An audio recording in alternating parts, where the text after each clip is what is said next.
live on your tablet, phone, and the KUTV app. This is 2 News Live. Yes, it is. Thanks for joining us on 2 News Live. I'm Brian Schnee. It is Tuesday, June 6th. We're going in depth on a number of topics tonight. We're looking at road rage here in the state of Utah, a number of incidents claiming lives as of late. We are going in depth on that shortly, but we want to get to the breaking news that we've been talking about in the earlier part of our newscasts at 4 and at 5 o'clock. Jade Elliott joining us here from the live desk with some breaking news out of Ogden. We've been getting a little bit of information here and there about what's going on, and we've gotten some video into our newsroom that shows a gunfire by a campus. Yeah, it not just shows, but you can audibly hear the gunfire in Ogden as well. So we can confirm now that Ogden police have responded to shots fired. Details still very limited as they come into the live desk tonight, but we do have new video, we have new images, and we do have some new information in regards to exactly what's going on. This video just coming in, we want you to not only look at it, but listen to it as well.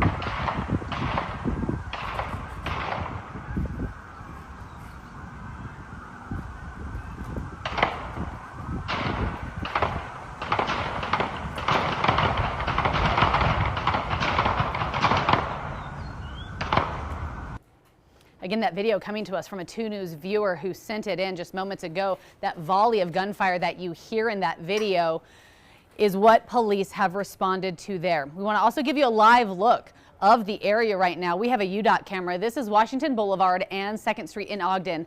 And as you make your way to the top of the screen, you can see those flashing lights. Now, traffic is still able to get by in this area, but we do believe there are some lanes blocked off as you get closer to what we believe is an apartment complex where these shots fired have happened. So we are being told right now that Ogden police will be holding a press conference at 6 o'clock. We, of course, will be there live. We have a 2 News crew also making their way to the scene to gather information.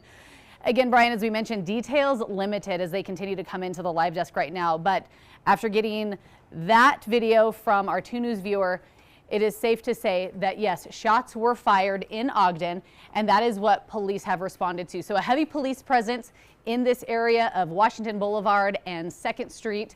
And we'll, of course, continue to keep you updated on this breaking news, not only here, but on our website, KUTV.com, and on 2 News at 6. Ogden. Jade, thank you so much. We're hoping to get some more information here in the next half hour. We want to give you a live look from picture in picture. This is picture in studio, if you will. The storm clouds moving across the state tonight. That was a view from our rooftop camera. What, 25, 26, 27? How many stories do we have in this building? I believe it's 24. Heidi's so good at it. She always just rattles it off like she knows. I can never remember. Either way, it's just kind of wash, rinse, repeat with some of these afternoon thunderstorms. Yeah. This one brought a little bit We're of seeing lightning. more today. Yeah. We had a nice little downpour here in downtown Salt Lake City. Now these thunderstorms are quickly racing to the north. So north of Salt Lake is where we're seeing some of that heavier rainfall. But before these storms moved in, Brian, it was our hottest day of the year so far. How about a big 91 degrees, our first 90-degree temperature as well, which is actually closer to normal. Typically, we see our first 90 in early June. Lately, though, it's been happening in May, so it might feel a little delayed. You and I were talking about that, I think, late last week we're waiting for that warm-up. We're waiting for those temperatures to jump. We finally got it here today. But we're seeing 91 just for like a minute, and then we get thunderstorms. Not a record, just a warm day. That's right. Well, that's what I said. We're in the 70s now. So it's only warm briefly, and then we get these thunderstorms. So it doesn't feel like we had a warm day. It just cooled us right off. Yeah. So let's get right to that forecast. Here's what you need to know as you head out the door this evening. Grab an umbrella just in case. We're still tracking those scattered thunderstorms. But there you go, Brian. How about 68 in Ogden, 74 in Salt Lake? If you didn't know, it's hard to believe that today was the hottest day of the year, right? But you can thank these afternoon thunderstorms cooling things, but they produce some pretty gusty winds, unfortunately. Right now, Provo, a little bit warmer, where we haven't had a whole lot of rain down in Utah County.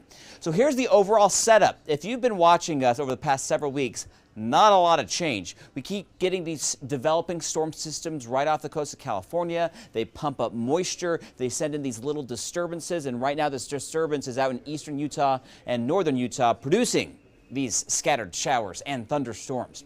And right now you can see where we have some heavier rainfall. And by the way, right on your screen is our QR code. You can download the 2 News weather app free. It's easy. You can track these storms on radar, and it has a great function that I love, is that hour-by-hour forecast. Right now, the heaviest rain is impacting Tremont, and that's where we have a little bit of hail, gusty winds, and lightning. Right now, just some light rain, but there's a lot of standing water on the interstate. So just heads up for your evening commute. Right now, just some light showers on the east side of Salt Lake and Utah County. The heaviest thunderstorms have ended, but the Wasatch back towards Midway, Heber, and Park City, we have pockets of heavier rainfall, a little bit of lightning with those storms. Also some isolated thunderstorms out in eastern Utah.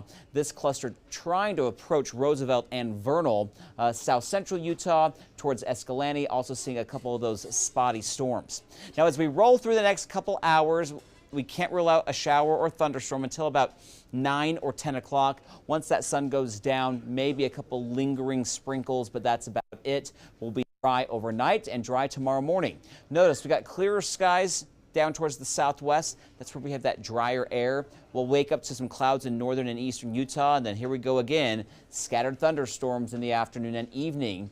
Temperatures, they're staying warm, maybe slightly cooler tomorrow with highs in the 80s along the Wasatch Front, upper 70s in central Utah, and upper 80s in those lower valleys to our south.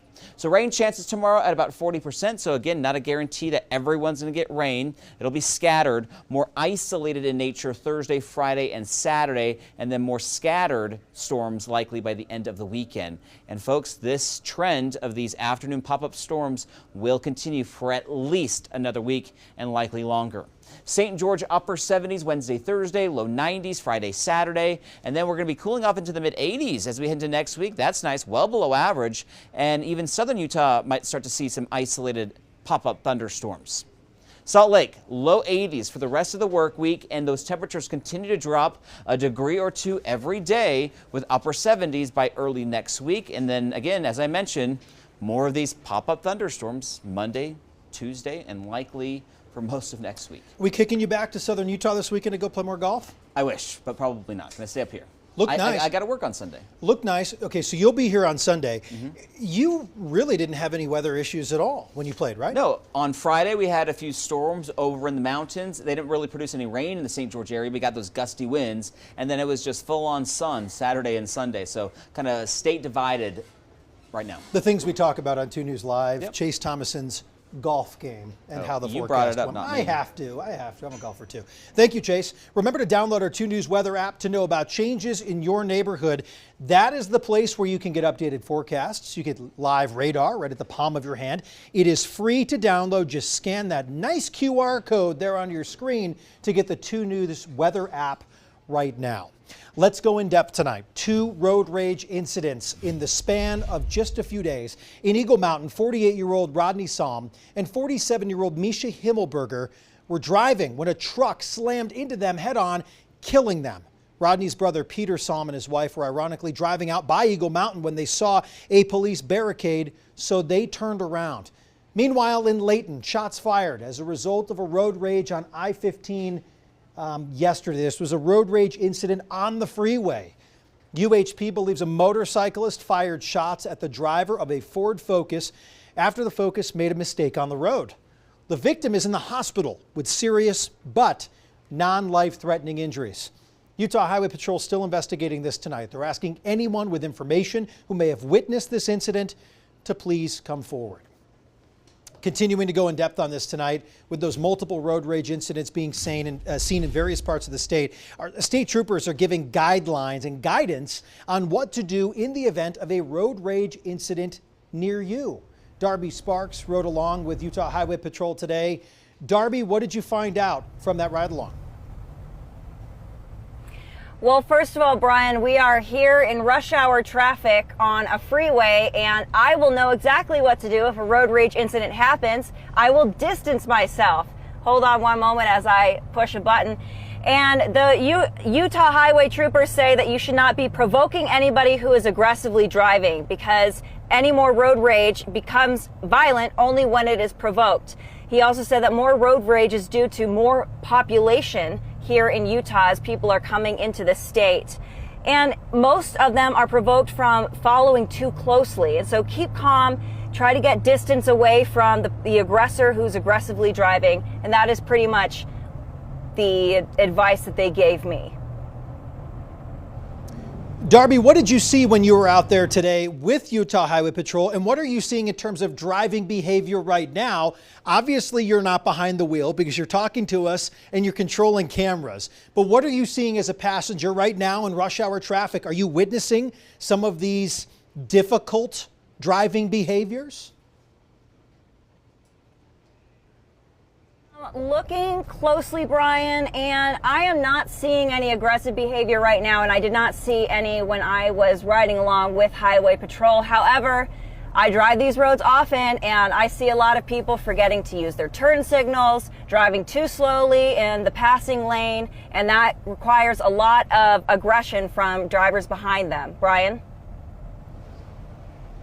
Darby Sparks, hopefully not stuck in traffic for long, but joining us here on 2 News Live. Thank you for being with us.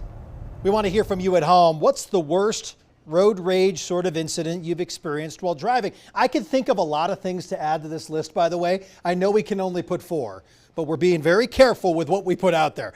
This viewer poll has changed a lot since we first showed it to you at 4 o'clock. You can scan the QR code on our screen right now to weigh in. I think most people who have been on the roads have witnessed something like this. Most of you saying you feel threatened, you've been threatened, and that is the type of road rage you've experienced. Please scan the QR code on your screen right now to weigh in. Recently, Riverton Mayor Trent Staggs announcing he's running for the Senate seat currently held by Utah Senator Mitt Romney. Romney has not officially announced a re-election bid, but has filed some of the paperwork to get there. Now Staggs has received endorsement from the Utah Fraternal Order of Police, a police union who has endorsed congressional candidates in the past. Why endorse Trent Staggs? We need people in the Senate that are not just supportive in name of law enforcement issues, but somebody that's passionate about that sees what detrimental effects can happen when the law enforcement community is sacrificed. And that's something that we need there desperately. So to flip it a little bit, why not endorse Mitt Romney? In all fairness to Senator Romney, his camp has reached out. I've spoken with him on a handful of occasions over the years about law enforcement issues, kind of that sporadic contact, and it's not what we need. I mean, our assaults on officers are way up. The officers shot in the line of duty is way up. We need people that are going to work with us and for us at every turn, that when they look at any sort of social agenda, that they're going to look at it and go, how is this going to affect public safety as a whole? How is this going to affect the law enforcement profession? Not just on minor things. So I do have to give an acknowledgement to him. He didn't freeze us out by any means, but we need somebody that's going to advocate for us. Previously, the Fraternal Order of Police endorsed Congressman Jason Chaffetz and Congressman Burgess Owens. I reached out to Trent Staggs for comment. His team shared a statement with me saying, quote, in light of the attacks on law enforcement in recent years, the very first endorsement I sought out was the Fraternal Order of Police. I wanted our local officers to know they'd always have my support, and I'm honored to have theirs. They deserve a senator who is willing to stand beside them rather than march against them. So I reached out to Romney's press team for comment. Didn't get a reply on this. Just within the last few weeks, however, Senator Romney did co-sponsor a bipartisan resolution supporting National Police Week and supporting law enforcement as a whole. If you'd like to see our entire interview with Brent Jex, the president of the Utah State Fraternal Order of Police, I posted it on YouTube. Just search KUTV 2 News Salt Lake City to check out that interview. Over the last few months, at least 4 deaths attributed to flash flooding in Kane County. Tonight at 10 o'clock, you'll hear from a recent survivor of a devastating flood that took the lives of the 2 others in his group. Ed Smith, like many other hikers, are doing multi-day trips in the Buckskin Gulch Slot Canyon, which basically are attempting what's commonly referred to as the longest slot canyon in the country. This is Ed being hoisted right here by the Department of Public Safety. This hike, this slot canyon, is a bucket list for so many. For Ed and his group, this trip during mid-March when they took this 41-plus mile venture, it turned tragic and deadly. He's waving to us for sure. That's him. To say that we were prepared is honestly kind of an understatement, but you're never prepared for fate, for Mother Nature. Physically, how are you doing? I'm coming along. Every day is a new day. Well, we spoke at length about this specific incident and where he is right now. Ed did make it out alive. His hiking partners, Jeff and Bill, did not. I spoke with Ed about this, his thoughts on the rescuers who saved his life. He offers some insight on what people need to realize before attempting these popular slot canyon hikes and adventures. It's a conversation you'll only see right here tonight on 2 News at 10 o'clock. Before we get out of here, I want to take one live look for you if we can with a UDOT camera right now, hoping to have it for you here, there it is. This is Ogden right now. We've showed you this camera a few times, right? Washington Boulevard, about 2nd Street. Further up in that corner, you can see flashing lights off in the distance. We've been following this for you, trying to gather some more information. Jade brought you some live desk information towards the top of our 5:30 newscast. At 6 o'clock, our Lincoln Graves will be outside Ogden Police Headquarters with an update from police about what happened here and where things stand right now. Thanks so much for watching 2 News Live. We are back with you tomorrow night. We'll continue to go in depth on the topics that impact you and the rest of your family. Have a great rest of your Tuesday. We'll be back and better than ever for Wednesday's 2 News Live. Have a great night.